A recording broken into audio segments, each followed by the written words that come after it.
उत्तर पूर्वी दिल्ली का थाना ज्योति नगर इलाका छज्जोपुर, एक मकान के अंदर से एक नहीं दो शव बरामद हुए। दोनों शव बाप और बेटे के बताए जा रहे हैं। परवीन, जिसकी उम्र करीब 40 साल बताई जा रही है, उसका शव फांसी से लटका हुआ मिला है, जबकि परवीन का बेटा, जिसकी उम्र करीब 13 साल के आसपास बताई जा रही है, उसका शव बेड पर पड़ा हुआ मिला है। बताया जा रहा है कि करीब सुबह 7:30 बजे के आसपास परवीन के परिवार को उन दोनों के मृत होने की सूचना मिली। फिलहाल हमारी मौजूदगी छज्जोपुर के उस मकान के ठीक बाहर है जहां पर ये दुखद घटना घटी है।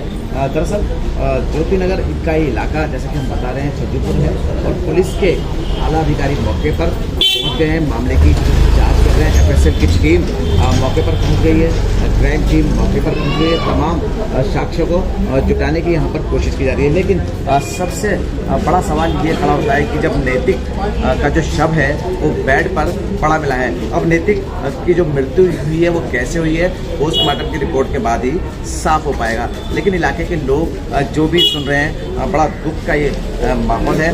कुछ महिलाएं यहाँ बैठने के बाद थोड़ा सा पूछ रहे हैं।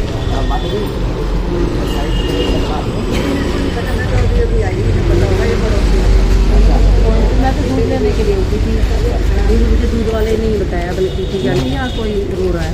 मैं तो जब भी फिर दूध रख के इधर आई, दूध लेना आई इधर से डेयरी से, तो यहाँ देखा है पता चला कि आंटी रोने लगी है। पता पर आंटी के बड़े में लगा दी। अच्छा, बता रहे हैं एक बेटा भी है, छोटा बेटा भी है। लेकिन हम जब तक खड़े होते हैं इनके पेपर देने आता है स्कूल, ये पेपर वाला थोड़ी देर बाहर निकला तो बोला कि लड़का भी मरा पड़ा है, तो मुझे लगता है पहले लड़के को मारा उन्होंने और फिर कुछ खांसी खाई है। बेटे की कितनी उम्र रही होगी तो बेटा तो 14 साल का हुआ है, 9th में आया है। अच्छा, बता रहे हैं कि ये जो परवीन है, उनकी पत्नी के साथ इनका विवाह चल रहा था। पत्नी करीब 6 साल पहले चली गई। हाँ, पत्नी के साथ विवाह हम बहुत दिन से सुन रहे हैं, कभी आ जाती है कभी चली जाती है। 6 साल से साथ में नहीं रहती, पैदल जा रही है। लड़का भी यहाँ नहीं उसने पैदा किया, वो पेड़ में ही पैदा किया। उनकी आपसी में क्या मन मुटाव, देखो हम तो इस साइड रहते हैं, सामने डिप्रेशन में लग रहा है। डिप्रेशन में बता रहे हैं 15 महीने से डिप्रेशन में काम वाम भी एक्सीडेंट हो गया था। एक्सीडेंट के बाद तो काम वाम भी नहीं करता था। हाँ बिल्कुल, देखिए जो इलाके के लोग हैं उनका ये कहना है कि परवीन का एक्सीडेंट हो गया था, जिसके बाद परवीन के सर में गंभीर चोट आई थी। उसके बाद जो परवीन है उसकी नौकरी छूट गई थी और नौकरी छूटने के बाद बता रहे हैं कि परवीन की जो पत्नी है वह विवाद चल रहा था उसके साथ। वो करीब 5 से 6 साल पहले घर छोड़कर चली गई थी। हालांकि बताया जा रहा है कि नैतिक का जो जन्म है वह भी इस घर में नहीं हुआ है। नैतिक का जन्म भी उसकी जो परवीन की पत्नी और उसके मायके में हुआ है। बता रहे हैं कि जो ये परवीन है, इनके पिताजी डॉक्टर थे।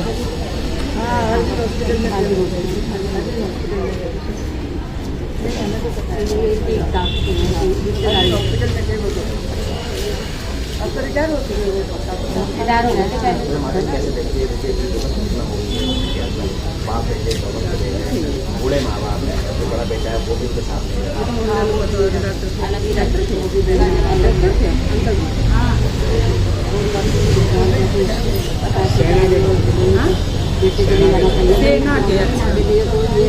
बेटा का पोता था, उनके सारे चलो थोड़ा टाइम पास हो रहा था।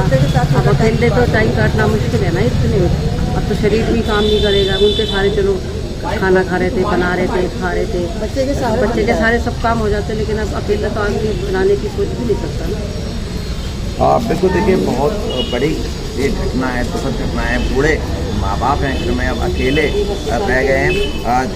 जो डॉक्टर बताए जा रहे हैं LNJP अस्पताल से रिटायर्ड डॉक्टर हैं, उनकी उम्र करीब 80 साल के आसपास बताई जा रही है। अब सबसे बड़ा सवाल ये खड़ा होता है कि आखिर उन बुजुर्ग माँ बाप का सहारा कौन बनेगा। हालांकि बताया जा रहा है कि एक बेटा उनका गाजियाबाद के इंदिरापुरम में रहते हैं, लेकिन इनसे अलग रहते हैं। पिछली दुर्घटना के बाद इलाके में गम का माहौल है। तमाम इलाके के लोग जो इस बात को सुन रहे हैं, इस खबर को सुन रहे हैं, वो यहाँ पहुँच रहे हैं, बात आपस में कर रहे हैं। देखिए जिस तरह से आज ये घटना घटी है, बताया जा रहा है कि जो परवीन का बेटा है नैतिक, गुरु हरकृष्ण जो स्कूल है साथ में ही बड़ा स्कूल है, पूरा परिवार नैतिक से प्यार करता था। अब किस तरह से किस डिप्रेशन में आखिरकार परवीन ने अपने बेटे को मार डाला। लेकिन जैसे कि हम बता रहे हैं कि पहले पोस्टमार्टम होगा, उसके बाद भी ये साफ हो पाएगा कि नैतिक की जो मौत हुई है वो कैसे हुई है। क्या नैतिक को कोई जहरीला पदार्थ खिलाया गया पहले, या फिर उसका गला दबा गया। तमाम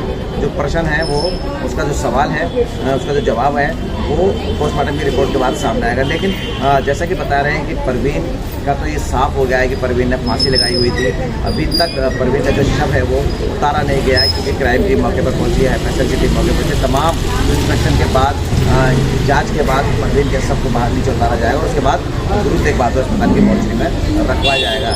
लेकिन सबसे दुखद घटना यही है, सुबह सवेरे जब इलाके के लोगों में ये खबर पहुंची तो इलाके के लोग भी यकीन करना उनको मुश्किल हो रहा था कि एक साथ उनके इलाके में बाप और बेटा कैसे चले जाते हैं। अब कैसे मर सकते हैं, या यूँ कहें कि कैसे फांसी लगाकर मर सकता है। तमाम सवाल अब तमाम इलाके के लोगों के जहन में घूम रहे हैं और इनका सवाल का जवाब किसी के पास नहीं है। हर किसी का यही कहना है कि जो घटना घटी है बेहद दुखद घटना है। कैमरा पर्सन के साथ